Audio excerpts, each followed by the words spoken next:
આવી રીતે ભીખ માંગતા તમે ક્યારેય કોઈને નહીં જોયું હોય.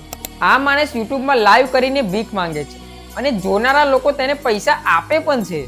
તો આનું નામ છે ગોવિંદ, જેના યુટ્યુબમાં 4.5 લાખથી વધારે સબસ્ક્રાઈબર છે. આ માણસ યુટ્યુબમાં દરરોજ 5 થી 6 વાર લાઈવ કરે છે અને લોકોને પોતાના QR કોડ દ્વારા લાઈવ ભીખ માંગે છે. અને લોકો પણ ખરા છે, તેને 2 રૂપિયા જેટલી લાઈવ ભીખ આપે છે. पेटीएम पर ₹1 प्राप्त हुए। અને પછી આ ભિખારી તેમનું લાઈવમાં નામ લે છે. अंबुज कुमार मिश्रा जी, थैंक यू मिश्रा जी, आप हमेशा खुश रहे, आपको सारी खुशियाँ मिले. लव यू, बहुत बहुत धन्यवाद. એટલે આનાથી એટલું તો કહી શકાય કે જુગારના મામલામાં ભારત દેશ સૌથી આગળ છે. बात तो सही है.